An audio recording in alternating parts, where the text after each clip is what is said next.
Kahabi, meron ako nakita improvement sa ating koi na Maruten Sangke. Tara, pakita ko sa inyo. Napansin ko ito kahapon, Kahabi, kaya ngayon check natin ulit kung ganun pa rin ba yung nakita nating improvement dito sa ating Maruten Sangke. Yan po siya, guys, oh. Yung first na improvement na nakita ko dito sa ating Maruten Sangke, napaka lively na niya at mabilis siyang lumalangoy dito sa ating pond. Pabalik-balik siya at maliksi na yung paglangoy niya. Di na katulad nung dati na parang na tutumba-tumba siya, pero ngayon, no, goods na yung langoy niya. Ayan, sumasabay niya siya dito sa ating mga alagang koi.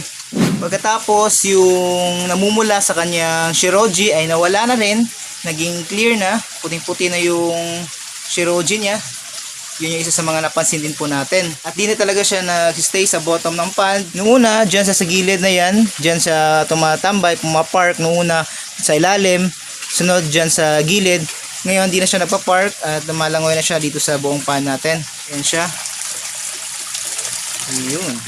Ngayon, Kahabi, yung bagong improvement na nakita ko sa koi natin na to ay kahapon. Mabilis at madami na siyang kinain na koi food. So, ngayon pakita ko sa inyo ulit kung ganun pa rin ba yung appetite niya. So, ngayon kunin ko na po muna yung koi food para mapakain natin sila. Schedule na rin nila ngayon na papakain. 3 times a day feeding po tayo sa kanila ngayon. At di po natin pinupukpok talaga para may control pa din tayo. Kakakain pa lang kasi nito ulit ng madami. Pag feeding time na, pumpulan sila dyan sa area na yan. Dyan kasi tayo nagpapakain sa kanila. At ayan yung Maruten Sangke natin. Sumasabay-sabay na sa langoy. Itong, yan o, kita nyo yung benigwe natin, yung improvement sa katawan niya. Yan. Eto. Lalaki din yan. Eto na, Kahabi, tara pakainin natin. Ganito natin sila tinatawag pag feeding time na nila. Sana kumain talaga. Kasi kahapon na ikipag-agawan talaga siya dito sa mga matakaw natin na koi. So ngayon check natin ulit kung ganun pa rin ba yung appetite niya. Ito, lagyan natin dito. Yun siya. Yan. Hindi pa niya napapansin na nagbigay na tayo ng pagkain. Oops. Yun. Pupunta na siya. At yun. Yun, oh. Ayan. Ayan na, guys. Ayan. Mukhang nahihiya siya ngayon. Kahapon sobrang takaw talaga niya. Halos di na nga makain niya ang dalawang koi natin na matakaw na yan kasi kinakain niya lahat. You know? First time ko ma-witness yan na ganyan siya kalakas kumain ng mga kasi nakaraang buwan. Naka-fasting talaga to kasi yung kinakain niya nasa mga 3 or 5 piraso lang na koi food, pero ngayon, oh, isang higop niya. Parang naiilang siya ngayon, Pero mabilis siyang kumain, guys. Ayan. Parang naiilang siya sa atin.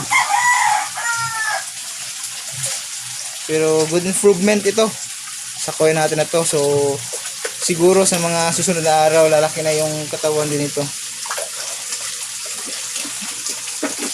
Nagpag-agawa na siya dito sa mga koi natin. Bigyan pa natin.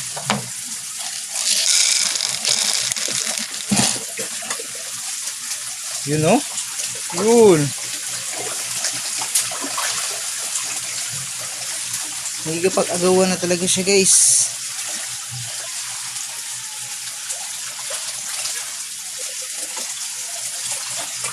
So, observe lang natin siya.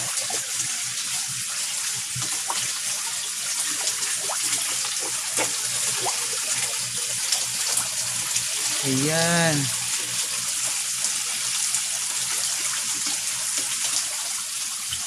Distansya lang po muna tayo. Pero ayan, may kita nyo. Ang takaw na. Bigyan pa natin.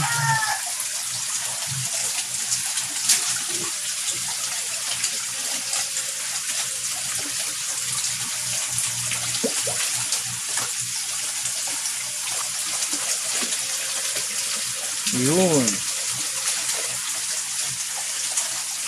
Ito sa benigwe naman natin, guys, oh. Yung katawan niya unti-unti na gumaganda. So good news ito para sa atin na magana nang kumain itong ating sangke kasi ito yung inaantay din natin na kumain na talaga siya. Yan o. Kahapon halos ubusin niya yung yung binibigay natin. Ngayon kakapakain lang kasi nito kanina din. So second feeding pa ngayon. Kaya siguro busog pa. Pero yan, kita nyo yung katawan niya, manipis pa rin. Di natin to pupukpukin agad ng kain. Paunti-unti lang. Kasi unti-unti pa rin nakaka-recover to. Yung Benigoy naman natin, as usual, matakaw na. Yan. Yun o. Galing. Etong dalawa yung pinakamatakaw. Itong Benigoy, tsaka ito si Tricia.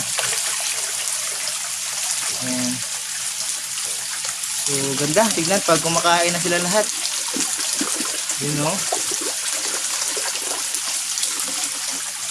Isang kainan lang, ilang pellets na yun. Magandang improvement na talaga yun para sa sangke natin ito. Kung maalala nyo, mag-4 months na itong sangke na ito sa atin. Napunta ito sa atin dito noong November. Tapos na natin to na fasting ng mga 1 month talaga. Ito rin. Tapos ito, mga 2 months gumaling na yung SBD niya. At eto naman, ngayon paunti-unti nang bumabalik yung kanyang kain. So same lang sila ng situation ng Benigoy natin. Tapos yung una naka-recover itong Benigoy. Ngayon ito paunti-unti na. Nakikita ko na yung magandang sign. Sana tuloy-tuloy na ito para gumaling na talaga at bumalik na yung ganda ng katawan nitong sangke na to. Ano? Ganda niyan.